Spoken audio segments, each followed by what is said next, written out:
sky. When you lose small mind, you free your life.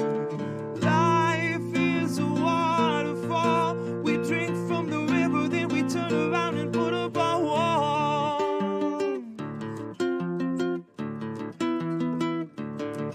Swimming through the void, we hear the words. We lose ourselves, but we find it all.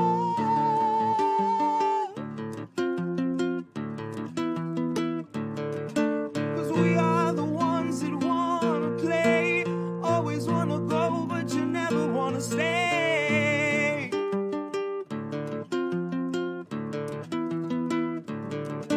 And we are the ones that wanna choose. Always wanna play, but you never wanna lose.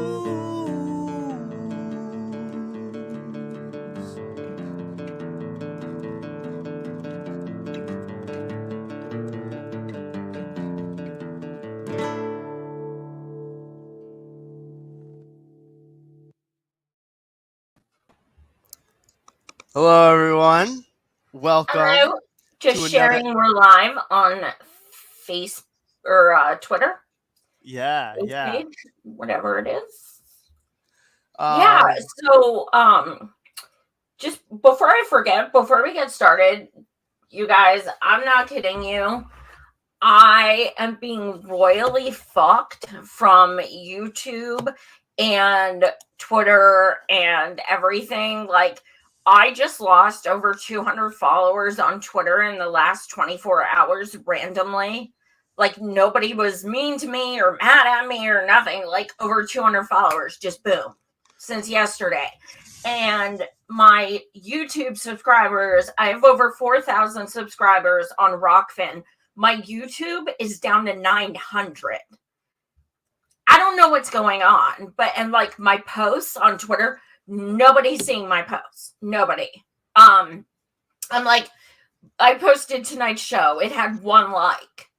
Like, for some reason, I'm being shadow banned or I don't know what's going on, but it's so fucking frustrating because I'm like, like, I do what I do to communicate with people, and it's just really infuriating when people, you feel like I look to my online community as my support system.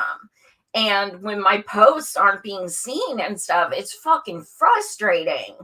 So, yeah, I needed to vent about that. How bad would that be if I was just like, I'm sorry, are you saying something? It's not going through. Like, it's like, oh, YouTube, it's muting you. I don't know. You can't. Sorry, some comic relief. Well, we missed you last week. We missed you, but I did have my girls, the Bank Sisters. Yeah, no, it seemed like you all held it down pretty well. Yeah, we had Andy on the back end. But my Banks girls, I mean, and Andy, I just, we had a lot of fun. Swapped Andys, Yeah. In comes an Andy, out goes an Andy, We're interchangeable. We're just, Well, do you want to tell everyone where you were, or do you want to? Yeah, sure. I was in Ireland. I actually have some family out there. And so you don't say it like that. You say Ireland. Ireland. I'm terrible with the Ireland. I'm terrible with the. But yeah, I was out there visiting with family for around a week. It was a great visit. I'm still kind of recovering. It's weird because, like, Ireland is 5 hours ahead, right? So jet lag sucks when you go to Ireland because, especially if you take like a night flight, right? Say if you take like a flight at like 8 p.m. Eastern time, right? You basically fast forward a day, right? Because you get there and it's like 9 or 10 in the morning. You're not going to sleep, right? And I'm terrible at sleeping on the plane. So you have to basically force yourself to be up another day.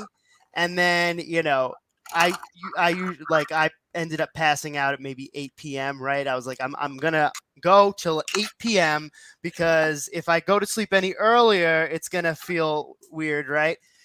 And so that's what I did. but coming back, it's a different type of jet lag because It is. you just feel very sluggish, right? Like you come back and it's like 2 a.m., 3 a.m. Ireland time, right? So you're exhausted. You go to bed. I woke up at like 5 a.m. Couldn't go back to bed because, of course, it's like 10 a.m. 10 a.m. there, right? So like this day's been kind of like a struggle per se, but you know we're getting through it, and you know back in the U.S., the best country in the world. Yeah, I mean, Andrew and I were talking. I was in Ireland 6 years ago. Interestingly enough, we went to Ireland a few days after Trump won. And it got so bad because all of the waiters and waitresses and people at the stores, you know, you could tell were tourists, obviously. Even though I had bright red hair, green eyes, pale skin, I didn't fool anyone. We were tourists. And they were like, how do you feel about your new president? And it got to the point where my husband and I just started lying and saying we were from Canada because we just like, let us enjoy our vacation. He's a piece of shit. I know what we're going back to. Like, I get it, but let's like not think about that 24/7. Well, so many great memories from Ireland. But one of my favorites was I don't know if you experienced this from some of the areas you were in, because we were in 10 different cities all over. And one of the things I'll never forget is in, you know, the US, you go to a restaurant and, you know, there's glasses of water on the table. That's what they do. Well, I thought that was the case in Ireland. And yeah, I took a big chug of water, which turned out to be whiskey, because they put big glasses of whiskey on the table instead of water. Hell yeah. Nobody told me that. And the woman I was with knew. She had been to Ireland before. And she took a picture of me drinking it. And I was like, it was kind of amazing. And I was like, why didn't anyone tell me this was whiskey? So yeah, I took like a huge straight whiskey. Like they don't even mix it with anything. Yeah. Yeah.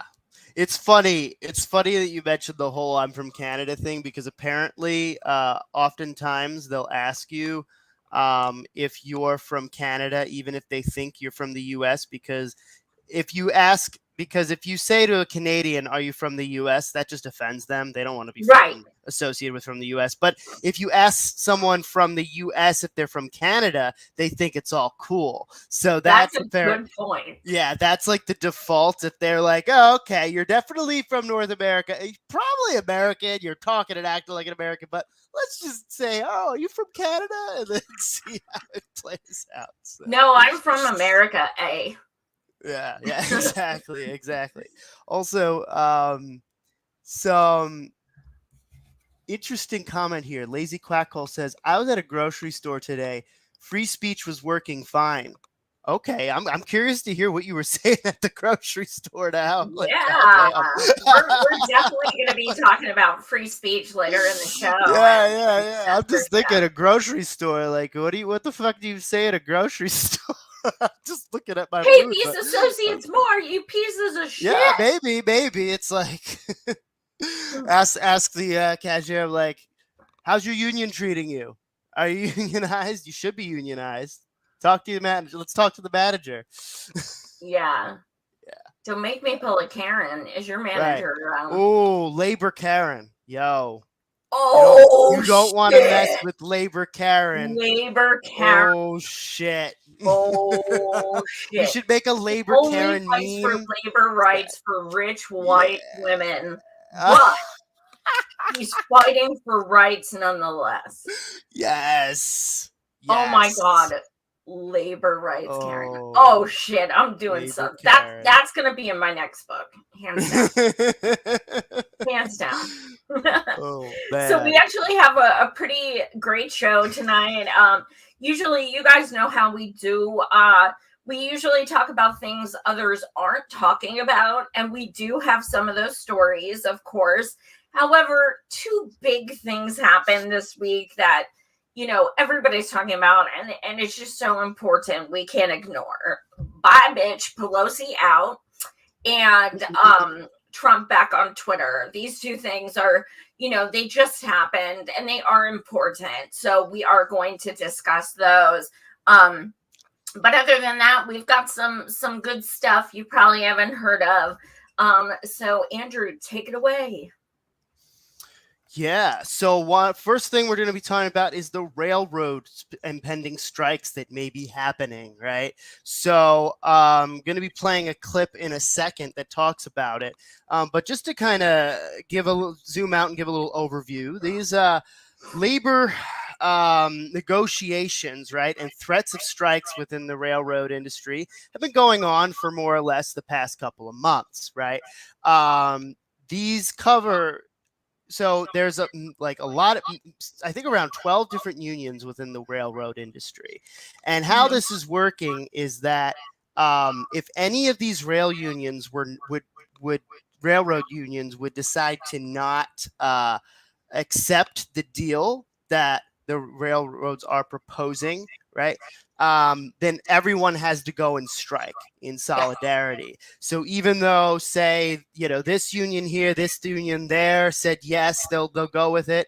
If this one union over there says no, then it's like, we're all going to stop working. That equals 100,000 people, right? 100,000 workers, right? And so imagine just like how that would, different sources I was looking at were saying that'll cost the economy like $1 billion, $2 billion a year because of all the different things that they are stopping, right? All the different resources they're stopping from transporting. Merchandise and absolutely. Lazy Quackhole's definitely the grocery store that Lazy Quackhole is going to, exercising their free speech rights. There's going to be a lot less produce that'll be going to that grocery store. So, and so one of the actual unions that have actually rejected this deal is the union that represents conductors, right? Essentially the passenger facing roles. There was a railroad engineering union that accepted a deal, but a particular union that represents conductors didn't accept the deal because one of the things that they are continuing to hold out is not giving them paid sick leave, right? Granting them a few days of sick leave, but having it be unpaid. That's just ridiculous, right? And you'll see some of these people work 14-hour days. And certain other people have, died of sickness and they didn't have, time to be sick and get paid for it. One of my comrades here in Pennsylvania, he's worked for the railroad over 20 years. He got testicular cancer. Fuck. Oh, he didn't get any money while he couldn't work for months and months. He didn't get any fucking, sick leave, anything like that. And then he came back and he's back doing this physical job again because he works on the railroad, like on it, like, like on the tracks and stuff, like very physical labor. Right.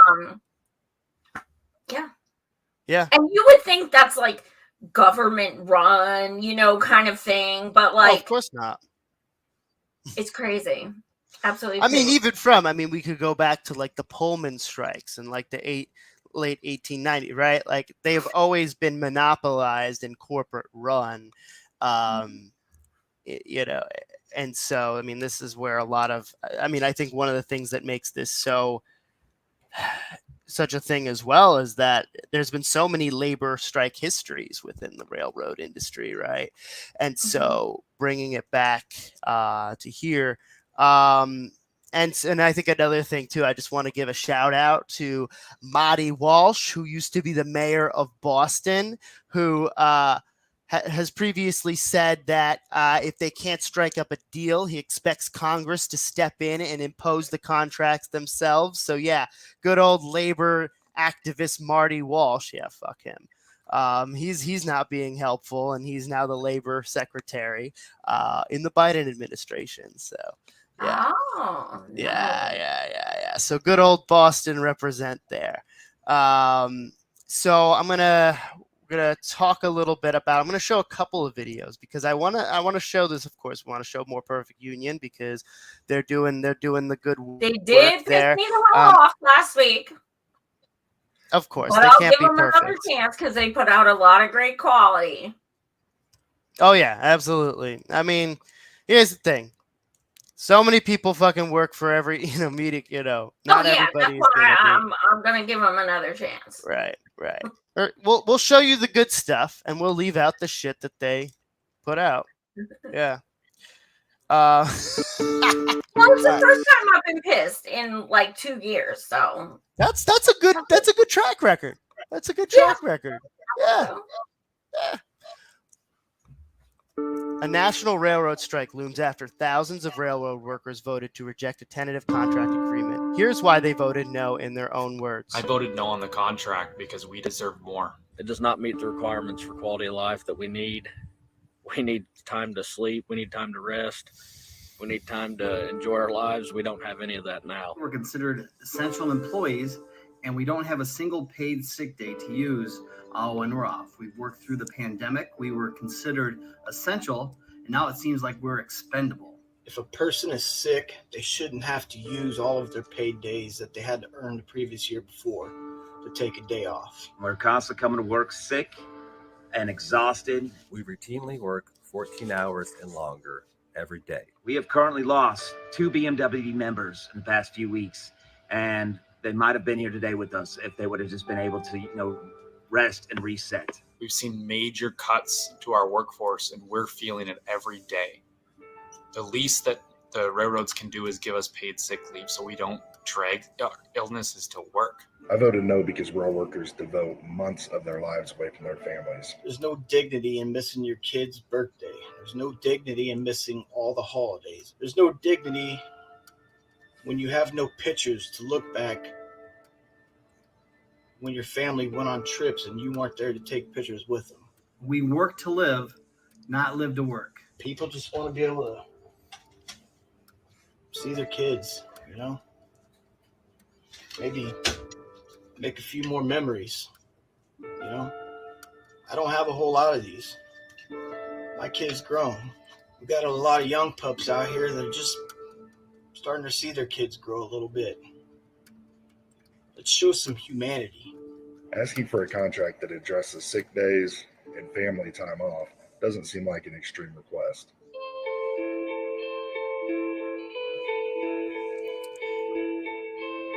It spent $18 billion to buy back, investing in its wealthy shareholders instead of its Railroads workers. have had record profits throughout my career. Only less than 2% of the buybacks over the last year would pay for the sick days that we ask for. Congress has the power to impose a contract if an agreement is not reached. We're asking for our senators to step in and help us improve this contract, not impose it. Our public servants can help us out by giving us those paid sick days. We need our senators to side with workers because adequate staffing and quality of life is a step toward protecting our supply chain and ensuring a healthy freight rail system. Stay out of it or support us. If you guys do start writing up stuff, give me a call. I can give you some ideas. The future of the rail industry depends on improving conditions for workers. This is not a Republican issue. This is not a Democratic issue. This is a complete country issue. Do right by the people you represent and not the big businesses. This is about doing the right thing for working people. Did it give, I couldn't see, obviously, but did it give full names in that video? Yes. Okay. I'm going to see if I can do some research and reach out to some of these people because this is incredibly important. You said, are all these people in this video all mass or? No, they're all around. Okay. I believe. So, and they're in Okay, various awesome. different unions. So, yeah.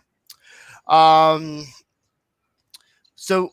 one of the things I want to show, so I think as we talked about before, one of the few things that comes up is that sick leave, right? Very little time for sick leave, very little time to spend with family, right? I want to quickly just bring up a quick video.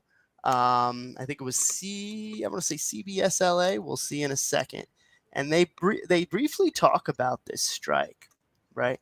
And I just want to point out like how they just kind of gloss over some information that is good for just an average person to know, to kind of understand what's happening. Yeah, CBS Los Angeles.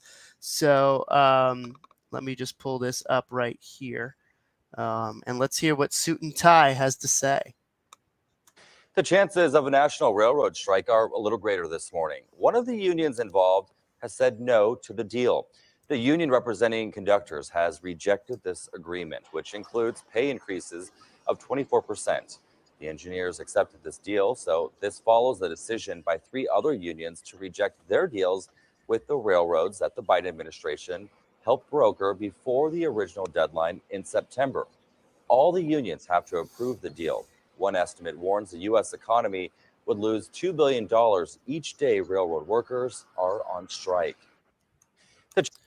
So, yeah, Each 24%, day. good increase. But, sorry, what were you saying? $2 million lost each day. 2 billion, yeah. Oh, yeah. he did say billion. I thought he said billion, but I thought, holy shit, $2 billion per day. Yeah. So, again, we're looking at this from a class war, capitalist, mindset where we're like, you believe it is worth $2 billion a day not to give these people sick pay. That's what you believe. Yeah. And notice that outweighs it. Notice the guy doesn't even mention anything about sick pay in that, right? No. See, this is how they do this. This is how they manipulate and manufacture. I'm actually reading Manufacturing Consent right now, Noam Chomsky. Really good book. But yeah, this is how they subtly try and get people to be like, wait, you got 24% increase in pay and you're going on strike and you're going to have us lose all these $2 billion. Like, this is how they try and pit people against them. But imagine if he said they are striking over the fact that they have zero paid sick time, paid sick time, right? And they're doing 16-hour days and they work holidays and, And in many instances, if you need some time off, they need to schedule it within 30 days if they're going to use any of that non-paid sick time. I believe I was reading something along those lines, right? But it's absurd. Now, the one gentleman said we lost 2 of our people. Did he mean they quit or they died? I believe if it's the same person we're thinking about, he meant they died, because then he went on to say if they had taken if they had been able to rest, they may have actually survived, but they were kept being forced to come into work and such. So, which is why we say, things like this are violence. That is violence. That is violent. Murder.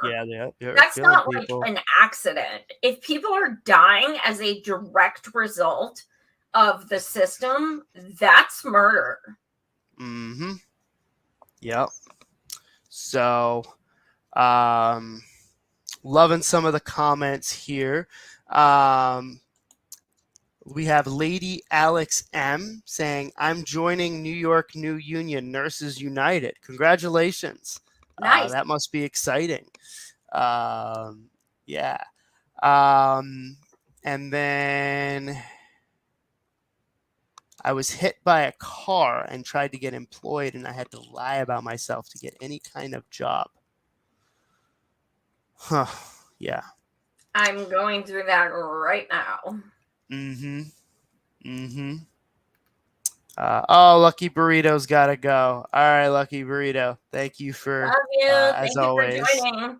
Yes. And so moving on to, so this actually, we're going to be talking about now. The Pittsburgh Post-Gazette is having a strike. Need to give a shout out to, as you like to call her, Whoopty, Jenna Colby, who actually sent along, what's happening to my computer? What's happening? All right.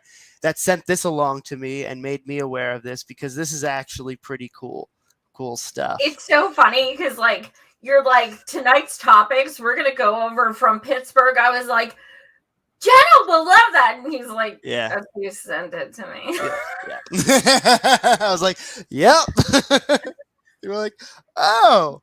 By the way, Susan, if this is Postmortem, who died? Democracy died, Susan. Yep. It's dead. It's been dead. Who died? Not Henry Kissinger. That's who.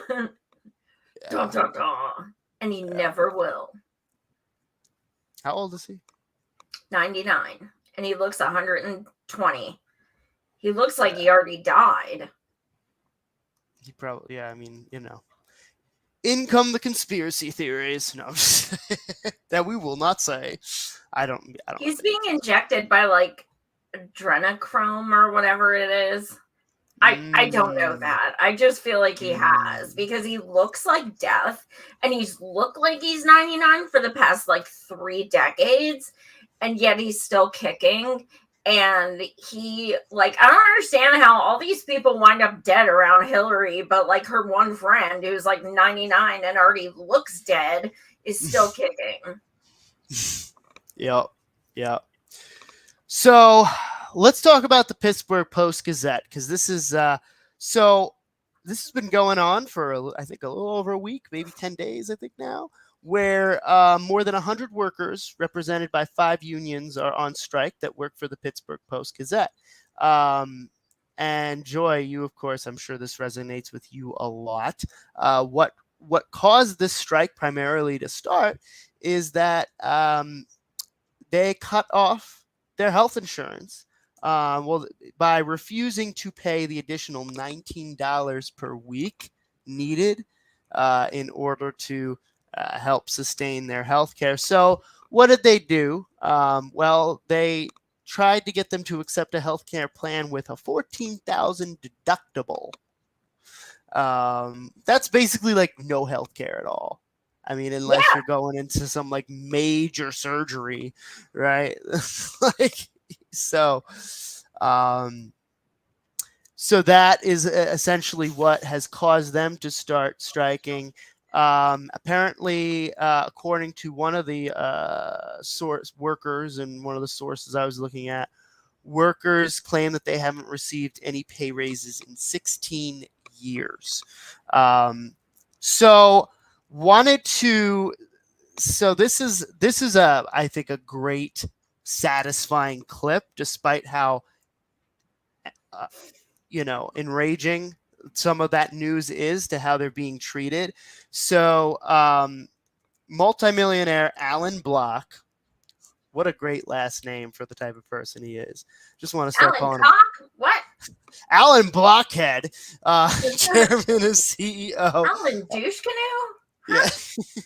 CEO of Pittsburgh PG, parent company BCI, and his wife, Susan Allen Block, thinks so little of PGH Guild, CWA, and IBT striking workers that Allen hit our representative, Nolan Rosenkranz, sorry if I mispronounced that name, with a bag of food at a rest stop when asked about the strike. So let's watch this. Oh, fuck you. Okay, let's start from the beginning. Hey, Alan, why won't you reach agreement with your workers? Oh, fuck you. Fuck you. Hey, don't touch me, Alan. You have no permission to. You've owned newspapers for years. You know that I don't need permission to film you in public. Why'd you cut off the health care of your workers? Oh, we didn't. That's all a lie. No, it's not a lie. It's a lie. It's not a You're lie. lying. You're lying. I'm not lying at all. You're lying.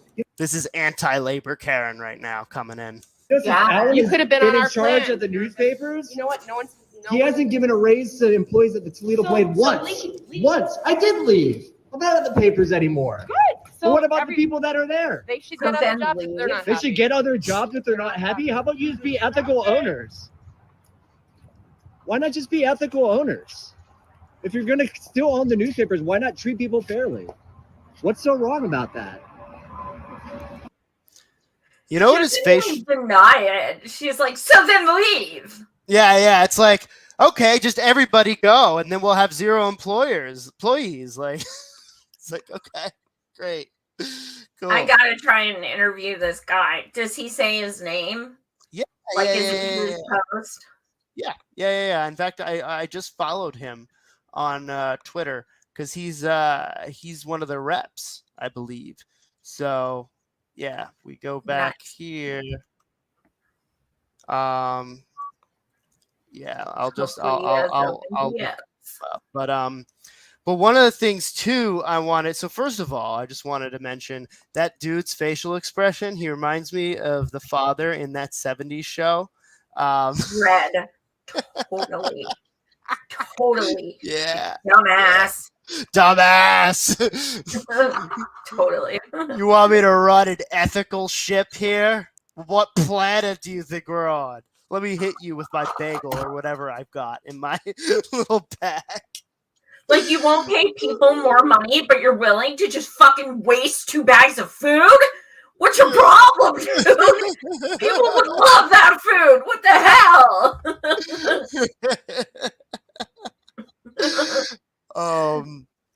So I wanted to just kind of bring this up because one of the things that I find really cool is that a lot of these people who work for the paper have actually started. It's called the Pittsburgh Union Progress, and they're literally writing articles on here while they're striking. And so it's become, I mean, here they have a section for strike news, not just with them, but I believe, with other places. Well, they're giving updates on the strike. So that's fucking awesome. Cool. And so that's really cool. And I guess if you have a bunch of local journalists that are striking, I mean, what better way than to just be like, all right, we'll fucking write about the strike and we'll give updates, but we'll do it in another medium. Like, so yeah. That's cool. I mean, honestly, hopefully something like this lasts even post-strike because, here they have community news as well, like probably reporting different things that the paper they work for, they're not allowed to because the block dude or whatever his name doesn't allow it. So I just wanted to give a little shout out to them, and thanks again, Jenna, for putting that to my attention and everything. And if you haven't seen my show from about a week and a half ago, I did a show about with a documentarian. She's the director of the incredibly beautiful documentary about Pittsburgh hospitals, which directly correlates to this kind of shit. It's the documentary is called Inhospitable. It is not out yet. It will be in December. I was thankful enough to receive a copy as a journalist. I got a pre-copy, but I cannot recommend it enough. It shows exactly what's going on in Pittsburgh and just the fucking absolutely disgusting bullshit just like this. The greed. It is the headquarters of UPMC and the headquarters of Highmark. So you've got them constantly just, one woman literally had to fly to Atlanta to get her treatments because her husband's cancer treatments because the UPMC in her own backyard wasn't going to take her. Like, this is what's going on in Pittsburgh, and I'm sure not just Pittsburgh, but this film is very important to see, these kind of things, because we talk about medical debt and we talk about, doctors, things like this, but this is about the corruption within hospitals, which really doesn't get talked about very much. So definitely, I believe she said it's going to come out on Apple, and I can't remember if it was Netflix, but it's coming out next month, and I could not recommend it more. It's beautifully done. So yeah, this is quite interesting that this happens a week and a half after. It's hospital management is just so, I mean, they purposely make it so complex so people can't really point, but they're essentially, I mean, from what I've read, I mean, a lot of them are just like hedge funds, right? Like they're like literally, there are hospitals who are taking their employees' paychecks because they owe money to the hospital. And instead of giving them payment plans and stuff, they are taking it out of their paychecks. I DM'd with a woman who hasn't had a paycheck in 8 months. That's literally like for free. That's sharecropping status. Literally, that's it's like insane. What they you don't have a right to tell someone where they're putting their money, but I mean, that is so fucked up. Yeah, absolutely disgusting. Yeah.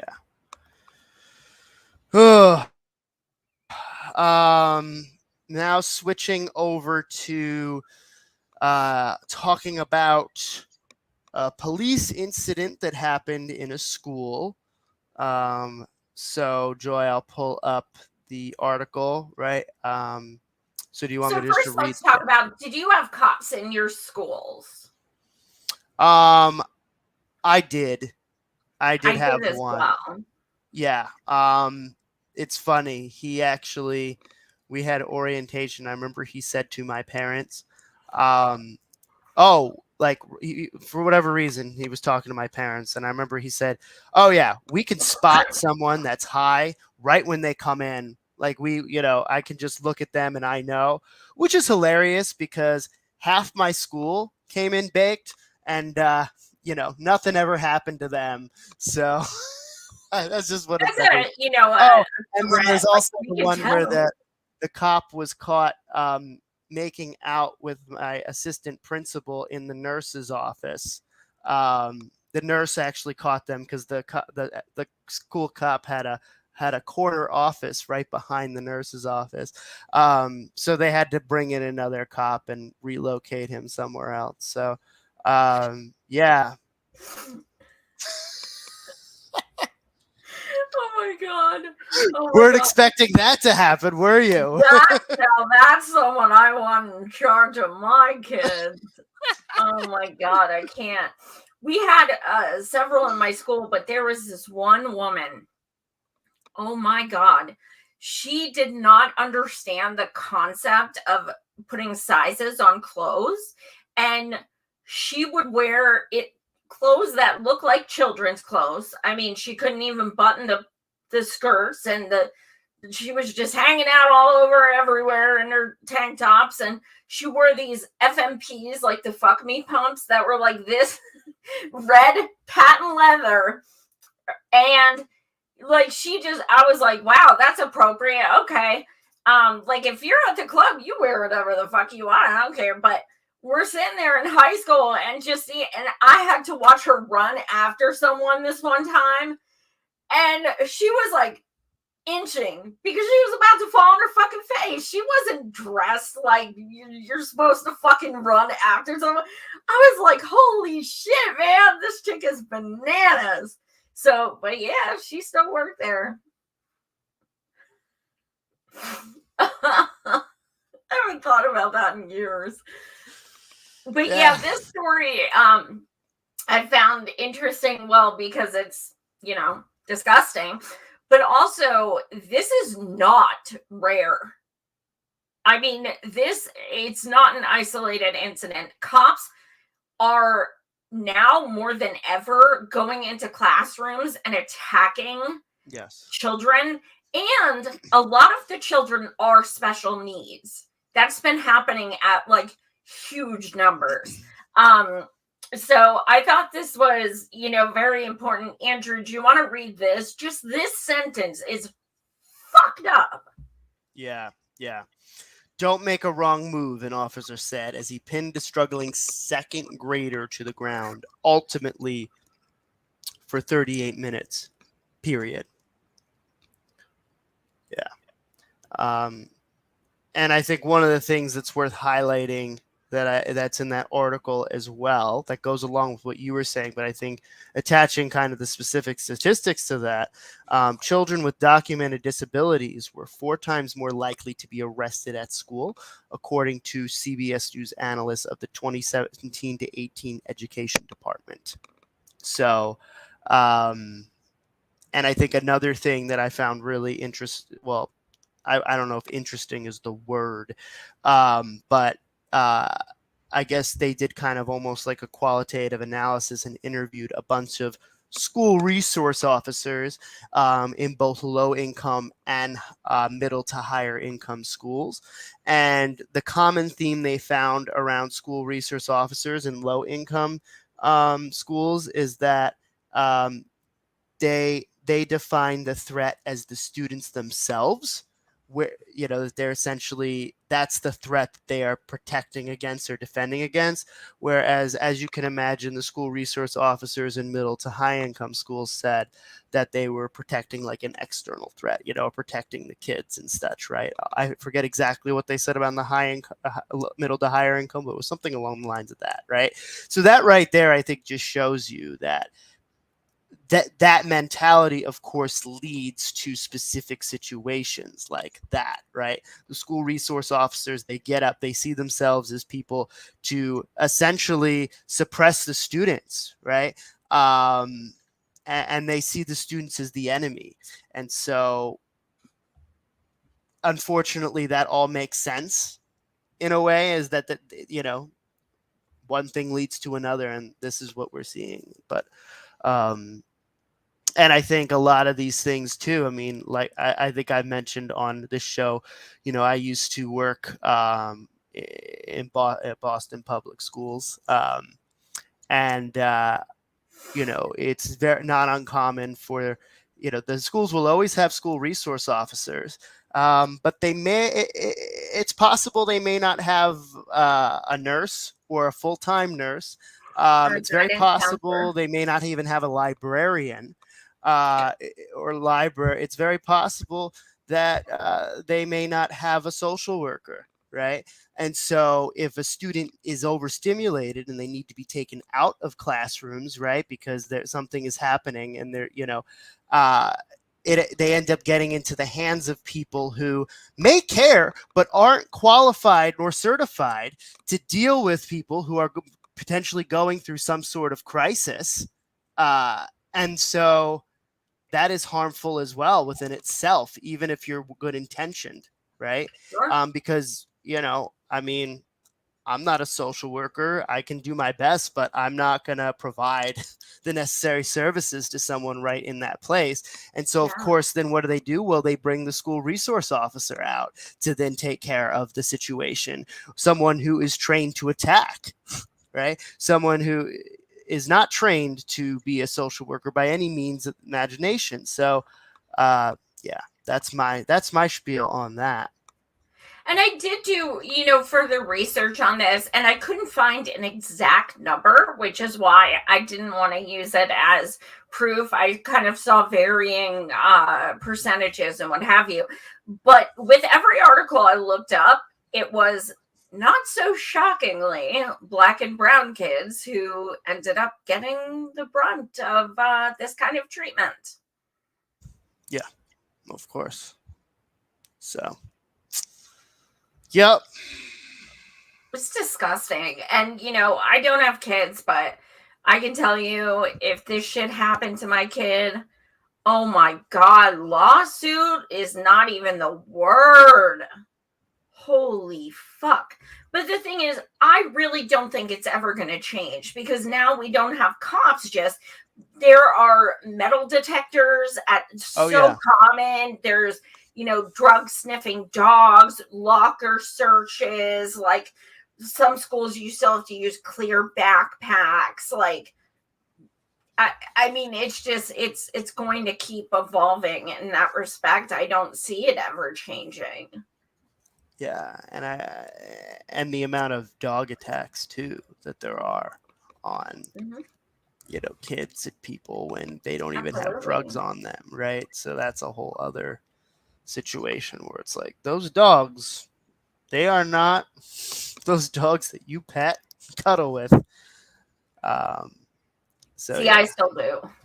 I'm like, when I see a police person with a dog, like there's one at the the train station in Philly, I'm always like, "Hi, baby," and he lets me pet it. It's always the same cop because I can't, like, I physically can't walk by a dog without petting them. Like I can't. Like I feel like I would die. So I have to do it. I think because I'm disabled, they let me get away with it, maybe. But I'm just like, "Hi, baby." I mean, Jenna's probably the same way. What did she say? Jenna asked the good questions.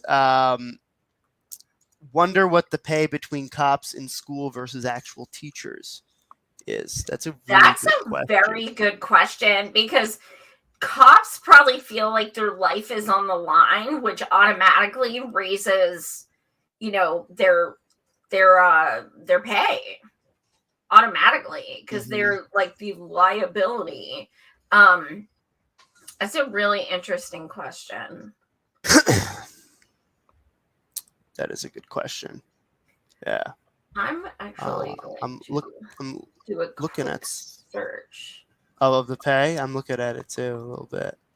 So it looks like in Tennessee, the annual salary is $45, New Jersey 44, Hawaii 44, Massachusetts 44. For cops, you mean? For school resource officers. Okay, because most teachers are at 30. That's the average. Depending on the state. So I could at least speak for Massachusetts. Those teachers at least make more than school resource officers, at least on the average pay. So that's good. But Tennessee 45. That's the thing. I mean, that's a good statistic for you. I don't know what the teacher salary is at Tennessee, right? I'm just going to ballpark it and probably say an average teacher salary in Tennessee, maybe 35, 40. And the average the average school resource officer, school cop salary is $45,000. You gotta fucking love the semantics. It's like, detainment centers, which is kids in cages, and now we have school resource organizers, or officers. Like, no, they're fucking cops. They're cops. Yeah, if they can beat the shit out of you with no ramifications, they're cops. So I was right on the ballpark of this. Average teacher salary in Tennessee, $41,688. Average That's school pretty resource. High for but and I don't mean that as in higher than you would think. Yeah. Right. Because I swear last time I checked, most states were 31. But yeah, I mean, Oklahoma, I think I was seeing is like in the high 30s. I remember seeing something like that. But yeah, 46, I believe 45 or 46 for school resource officers in Tennessee's versus 41 for teachers. So that's just one state in particular where there's But I don't know. Maybe if you're lucky, you'll have like an Arnold Schwarzenegger kindergarten cop type of deal. Who it's not a tumor. Yeah. So we can keep holding out for one of those. All right. That's still next, one of the best movies ever made. I will die on that. It's a good movie. It's a good movie. I know every single word, and I drive my husband nuts because I literally know every line, and I will die on that hill. It's not so tough awesome. Without your car, huh? What's that? Not so tough without your car, huh? Oh, I thought you were reading a comment. I was like, what? Yeah.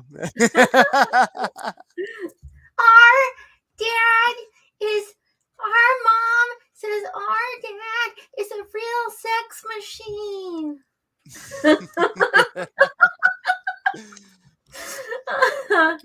Oh God. Moving on to What's Jenna say? oh, sorry, it's the same one. I kept the comment. Oh, okay. Okay. I'm like, you always forget I can't read the comments. Yeah, no, that's just been up.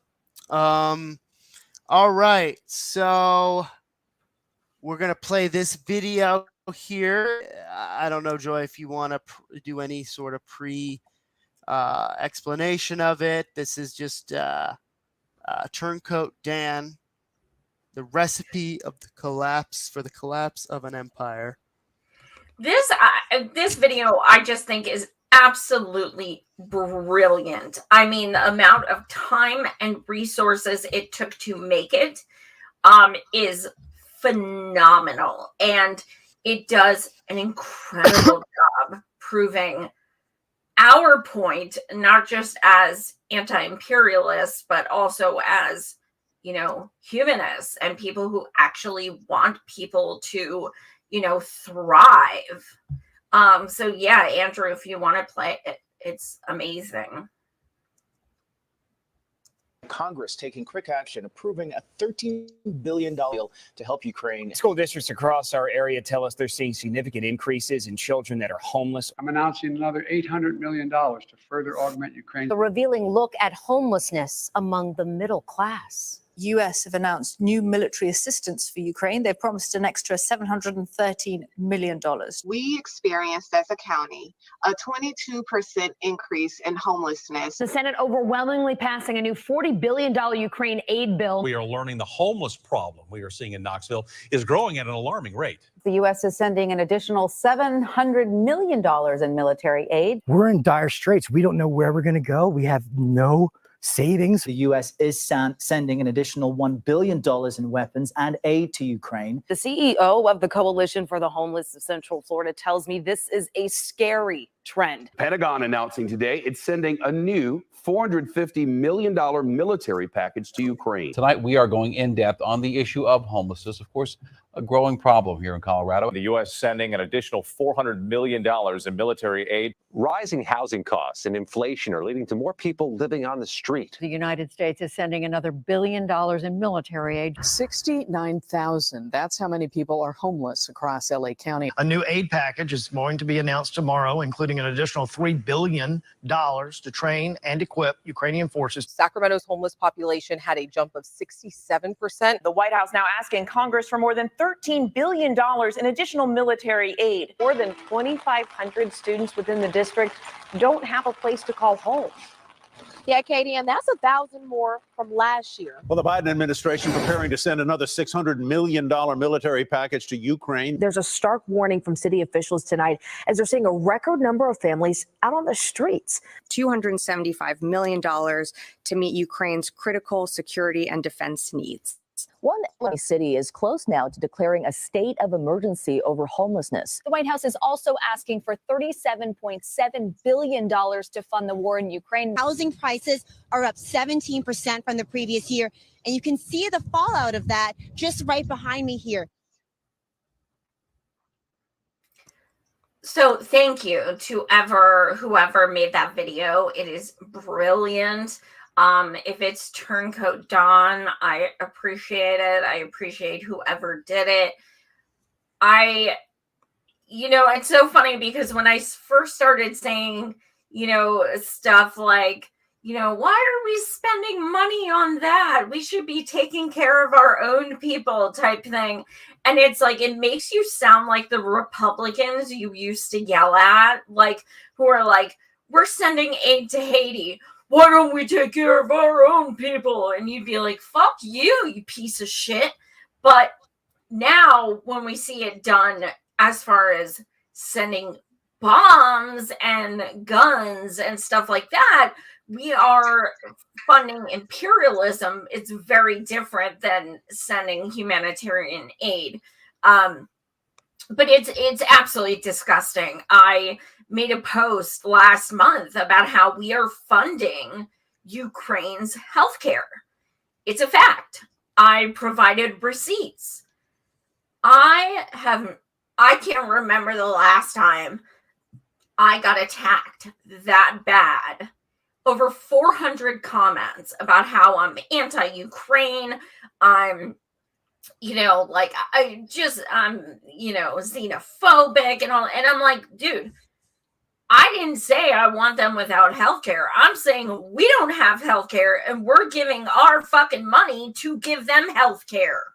That should bother you. But yeah, people don't want to think about the fact there are articles that break it down. People are like, oh, you want them without healthcare? You want them to be homeless? Of course not. But I don't want Americans to be either. And nobody cares about that.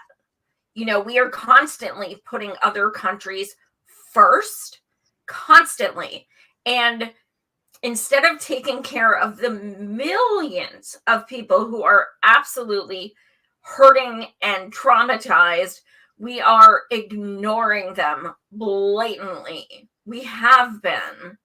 And to point that out as that being offensive is so beyond privileged and fucked up. And anyone who has the audacity to, be offended that you're pointing out that we are taking better care of people we are bombing than our own citizens, that's a fucking problem. Yeah. No, for sure. I don't think there's really anything else I can add to that. Yeah. They should do another video of that, except with indie media, where they're just talking about some beef going on in indie media and then bring up some issue that's I feel like indie media sometimes can use that treatment too, of just being like hey, they'll show a show like ours where we talk about unions and imperialism. Or not even just grandiosing us. I don't even care about that. Just like an actual issue, and then while that's then just them talking about some beef going on with someone else and completely ignoring that issue. I would love that. It would never happen, but I would love that. We'd be like, you know what? Imperialism, and then the next one would be like, did you see what Jimmy Dore said? And then the next one would say, debate me, bro. And it would it would be amazing. Yeah, it would certainly prove a point. It would definitely prove a point. Yeah. All right. So, continuing on the foreign policy track, I wanted to bring up Politico. The more I learn about Politico, the more I'm like, they really are such a national treasure of a media company. They really are just talking about what really matters. And I really hope you're being facetious. Very, very facetious. Yeah. And so defense industry CEOs face tough questions at Politico conference from a protester. I'm going to play that video in a little bit, but I want to just kind of read a little bit of this because this just shows how crooked this whole system is. Politico's national security and foreign policy coverage took some heat late last year for being sponsored in part by the defense industry, and the Beltway media outlet leaned into its relationship by weapons makers this week by prominently featuring industry leaders at its 2022 Defense Summit in Washington. Lockheed Martin, Raytheon, and another less well-known firm, Improbable U.S. Defense and National Security, sponsored the summit. But the company's names were not just displayed prominently at the summit and on its website, as is somewhat usual for this kind of event. Politico also gave a representative from each company a prominent role in the summit by participating in what it dubbed executive conversations. So they're not even like hiding this shit anymore. Except the three panels were less conversational and more infomercial, as the Politico interviewer in each appeared to rattle off a series of scripted questions that let the companies explain why their products are necessary for the defense of the U.S. It was essentially similar to sponsored content one might see on some mainstream news websites. Politico CEO Goli Sheikhoslami was tasked with shepherding Lockheed's ads with leading questions for its CEO, Jim Taislet.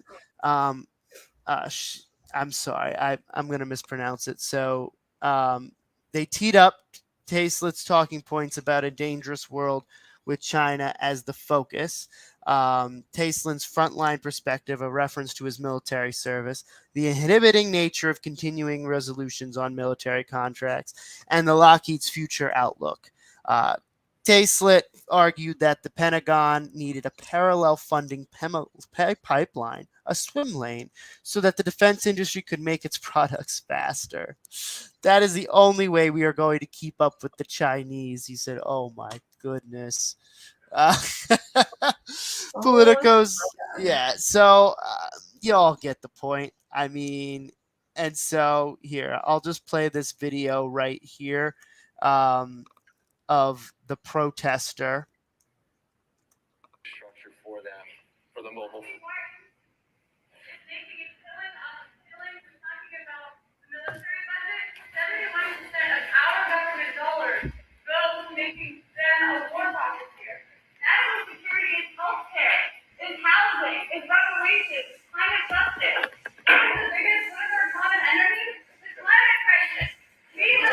Don't be rough.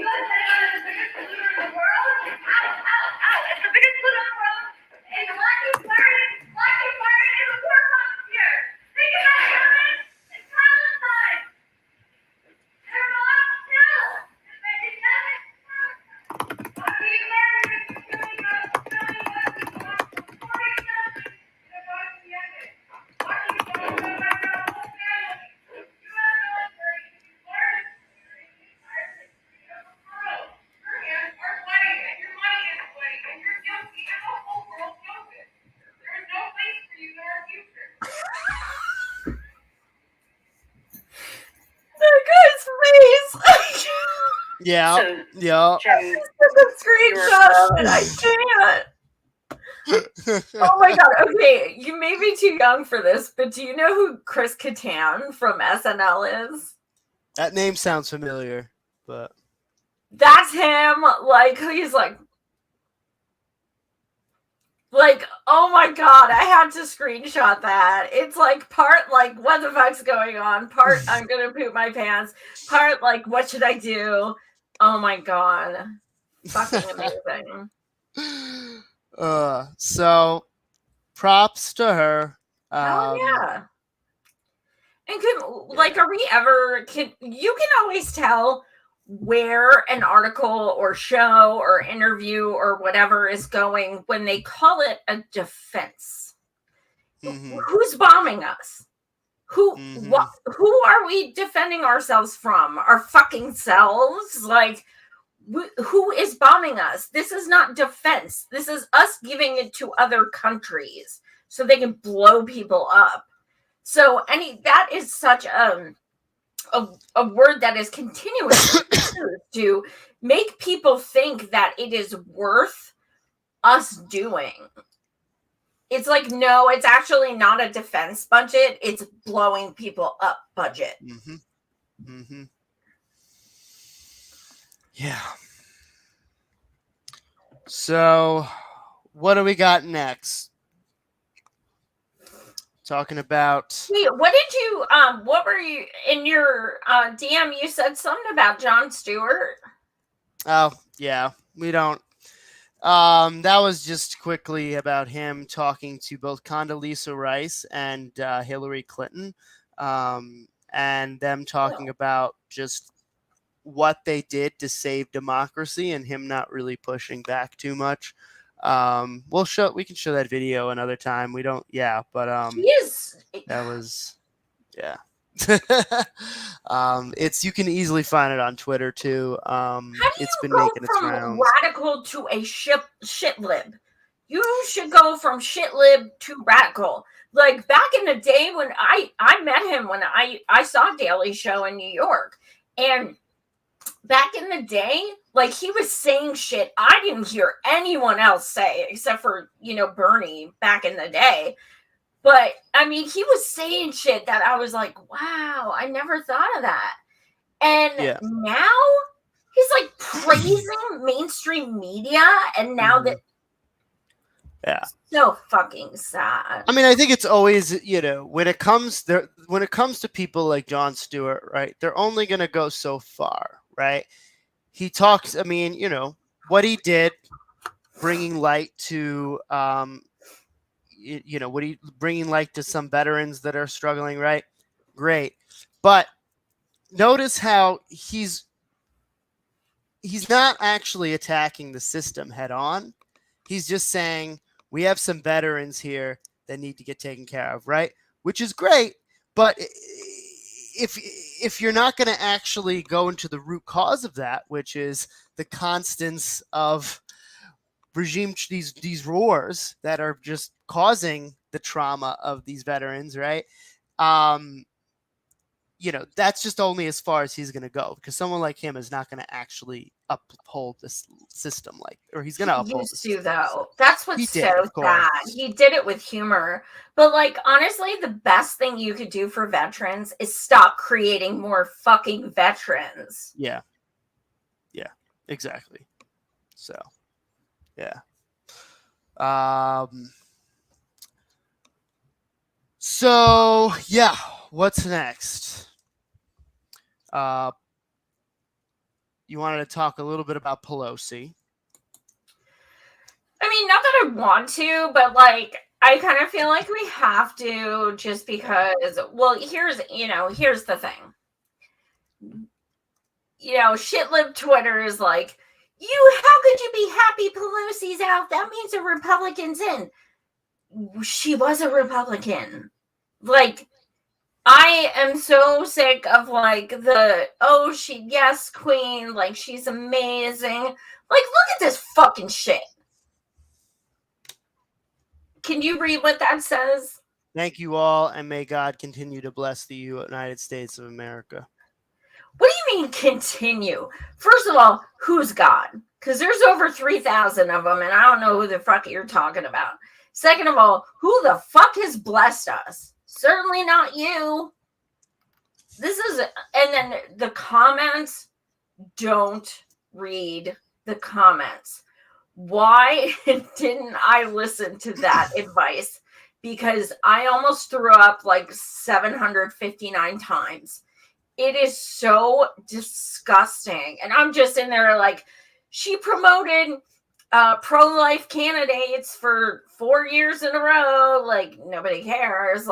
She's fucking racist. Nobody cares. She's literally she's bragging about $13,000 refrigerators stacked to the nines, and her own city of San Francisco, it literally has 13-hour food bank lines. But yes, queen, these people are so fucking disgusting and privileged. So, oh my God, their queen is leaving, and they don't know what to do, when in reality, they're all the fucking same. Now, the only thing that is, well, okay, let me break this down. Let's do it this way. Who do you think they're going to run next time? To be speaker? I mean, it's Hakeem Jeffries.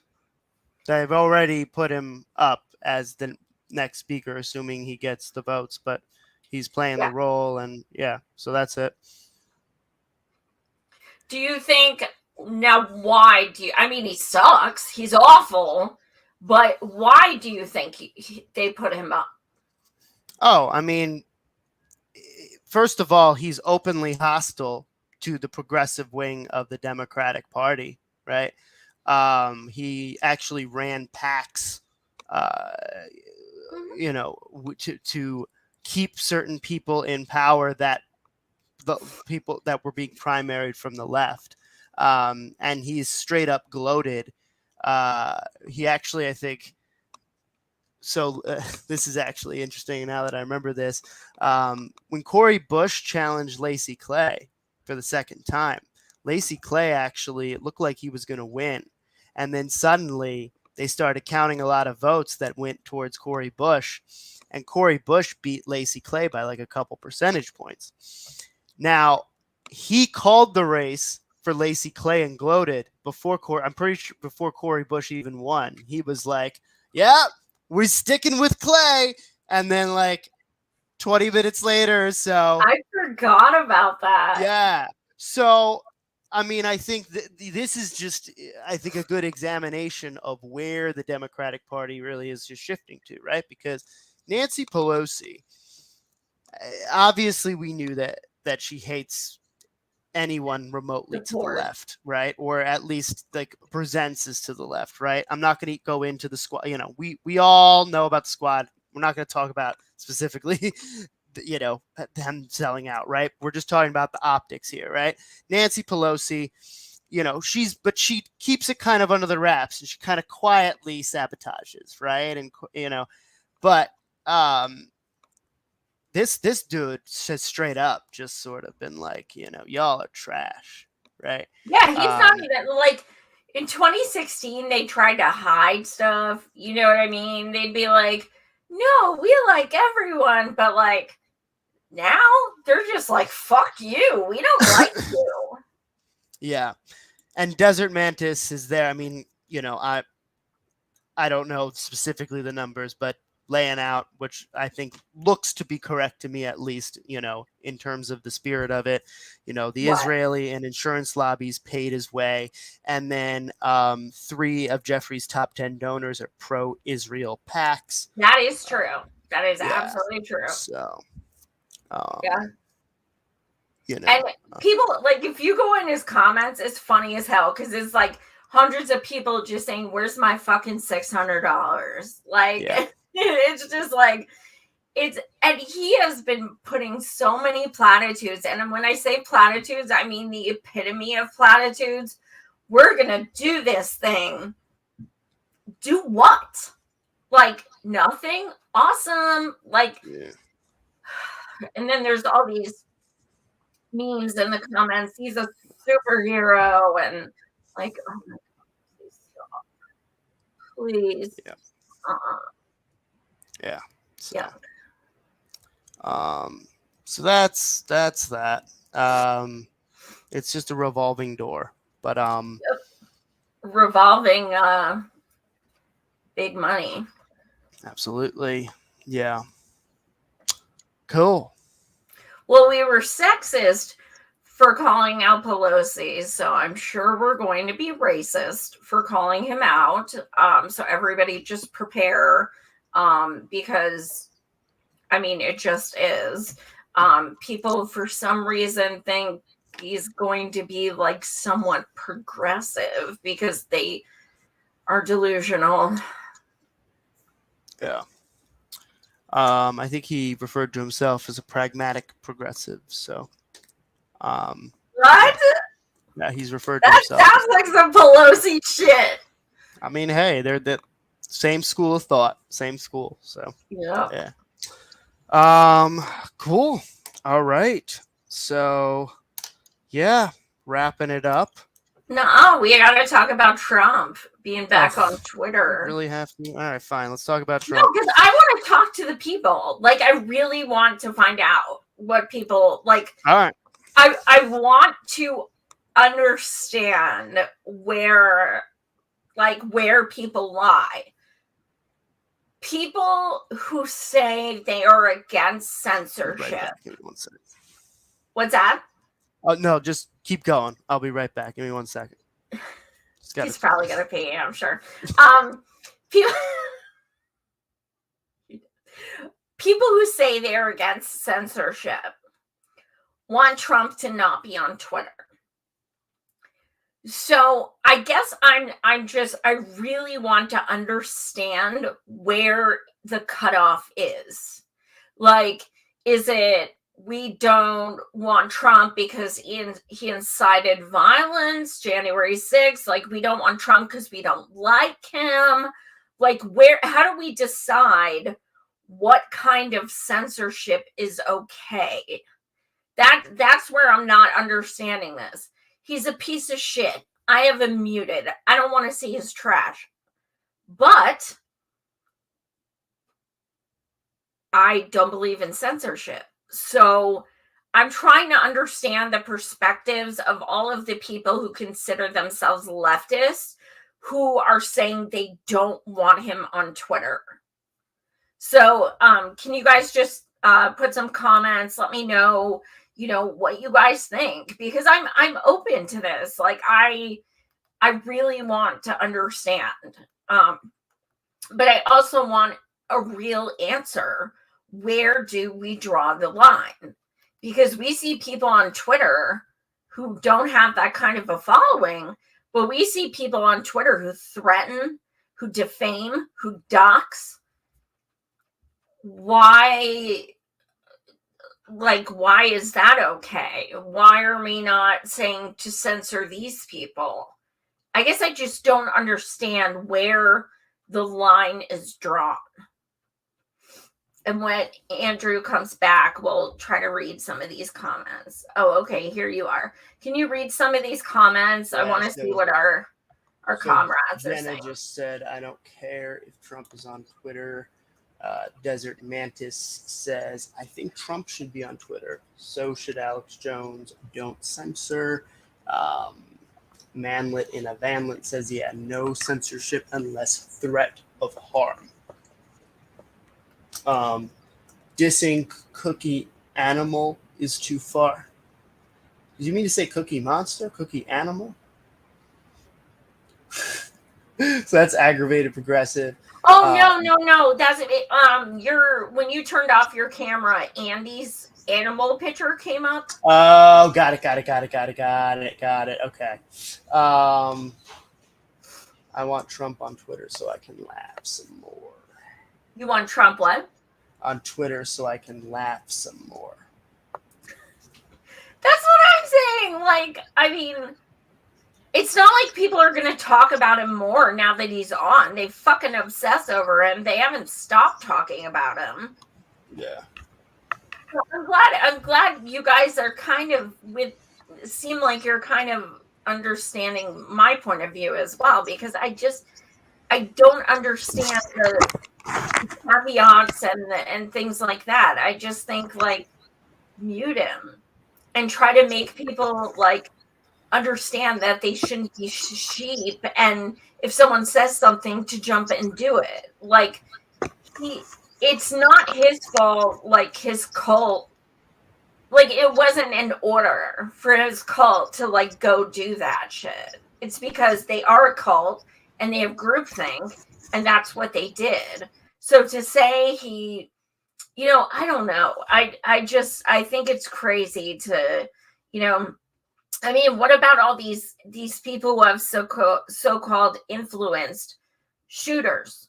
Their posts online.